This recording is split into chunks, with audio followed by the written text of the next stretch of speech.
আমাদের ডিভোর্স হয়েছে আজকে দুপুরে। আর সন্ধ্যাবেলায় আমি শুনলাম আমার হাজবেন্ডের তার এক্স গার্লফ্রেন্ডের সাথে আজকেই বিয়ে হয়েছে। তার বাড়ির একদম পাশেই ছিল তার এক্সের বাড়ি, আর তার বিয়েটা দিয়েছে আমার হাজবেন্ডের বোন। শুনে তো আমার গা হাত পা একদম কাঁপাকাঁপি শুরু হয়ে গেল। আমার শরীরের অবস্থা আগে থেকেও ভালো ছিল না, তাই এসব দেখে আমার বাসা থেকে ডাক্তার নিয়ে আসলো। ডাক্তার এসে আমাকে স্যালাইন পুশ করলো। হাতে স্যালাইন নিয়ে আমি রাত 1টার দিকে ফেসবুকে ঢুকলাম। ফেসবুক স্ক্রল করতে করতে দেখতে পারলাম আমার হাজবেন্ড আর তার ওয়াইফের ছবি। কি অদ্ভুত ব্যাপার, সেখানে দেখলাম আমার বেনারসি আমার ব্লাউজ পরেই তার বউয়ের ছবি। আমার এক্স হাজবেন্ড আজকে অনেক খুশি, কারণ বউটা যেমন সুন্দর তার উপর আবার তার পছন্দের মেয়ে। তার জন্য আমার এক্স হাজবেন্ড একের পর এক ছবি ফেসবুকে আপলোড করেই যাচ্ছে। এমনিতেই হাতে স্যালাইন দেওয়া ছিল, তার উপর আবার এইসব দৃশ্য দেখে আমার দুনিয়া একদম অন্ধকার হয়ে আসতেছিল। তার উপর আবার আমি 2 দিন 2 রাত এক ফুটাও ঘুমাতে পারিনি। আর এইদিকে বাচ্চাটাকেও একদম সামলাতে পারছিলাম না। 3 দিন পর আমার ফুফুরা এসে আমার কোল থেকে আমার বাচ্চাটাকে নিয়ে গেল, কারণ এই অবস্থায় আমি আমার বাবুকে একদমই টেক কেয়ার করতে পারতেছিলাম না। সারাদিন অনেক ডিপ্রেশনে থাকতাম। আমি আমাদের গ্রামেই ছিলাম। আজকে শুনলাম দুপুরবেলা আমার এক্স হাজবেন্ড তার নতুন বউকে নিয়ে তার মামার বাড়িতে দাওয়াত খেতে গেছে, তাও আবার আমার বাড়ির সামনে দিয়ে। ওর মামার বাড়ি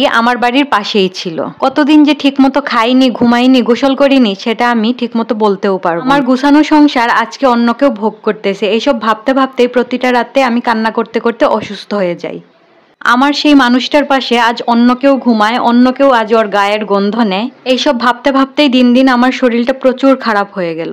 আমাকে এখন দেখলে মনে হয় 50-60 বছর বয়সী এক মহিলা। জানেন আপু, যতই রাত বাড়তো ততই আমার ফুপিয়ে ফুপিয়ে কান্না আসতো। এই যেন কাউকে আমার স্বামী বউ বলে ডাকতেছে, এই যেন আমার স্বামী কাউকে আদর করতেছে, এই যেন আমার স্বামীকে কেউ স্বামী বলে জড়িয়ে ধরতেছে। এইগুলা যে কি পরিমাণ কষ্টের সেটা আমি কিভাবে বুঝাবো আপু। চেহারার কি যে বাজে অবস্থা হয়েছে আমার, নিজেকেই এখন আয়নায় দেখতে একদমই মন চায় না। অনেক রোগা হয়ে গেছি, আর দিন দিন আমার চেহারাটা একদম উস্কো খুস্কো হয়ে যাচ্ছে। কবে যে শান্তি মতো ঘুমাইছি সেটা আমার এখনো মনে পড়ে না। প্রত্যেকটা মানুষ আমাকে বুঝাতে লাগলো ছেলের জন্য হলেও আমাকে বাঁচতে হবে। আমিও ধীরে ধীরে ছেলেকে নিয়ে আমার দিন কাটাতে লাগলাম। প্রতিবেশী, আত্মীয় স্বজন, পাড়া প্রতিবেশী সবাই আমাকে প্রচুর সাপোর্ট দিয়েছিল তখন মানসিক ভাবে। আমিও তখন নতুন ভাবে জীবন শুরু করতে লাগলাম। এবার হলো আসল ঘটনা। আমি হঠাৎ করে একদিন শুনতে পাই যে আমার এক্স হাজবেন্ডের নতুন বউ তাকে ডিভোর্স দিয়েছে। পাশের বাসার ভাবি এসে আমাকে বলতেছে আমি যেন আমার হাজবেন্ডদেরকে মাফ করে দেই, ছেলের মুখের দিকে তাকিয়ে যেন আমি আবার ফিরে যাই। আমার এক্স হাজবেন্ড এখন তার মামার বাড়ি এসে ঘুরঘুর করতেছে আমার জন্য। সে নাকি অনেক কষ্ট পাচ্ছে তার ছেলের জন্য। আমার এক্স হাজবেন্ড নাকি এখন একে ওকে ধরে আমাকে আনার জন্য। জানেন আপু একটা কথা, আমি ছোট থেকেই অনেক আদরে মানুষ হয়েছি। আমাকে ছোটবেলা মুখে তুলে খাইয়ে না দিলে আমি খেতাম না, আর সেই আমি মুখ বুজে সংসার করার জন্য চাকরানির মতোও খেটেছি। কত যে গালি শুনেছি আর কত যে অবহেলা পেয়েছি সেটা আমি কখনোই ভুলতে পারবো না। আমি ভুলেও আর ওই সংসারে যেতে চাই। আমার শাশুড়ি আর ননদ আমার নামে যে কত মিথ্যা অপবাদ দিয়েছিল গ্রামের মানুষের কাছে সেটা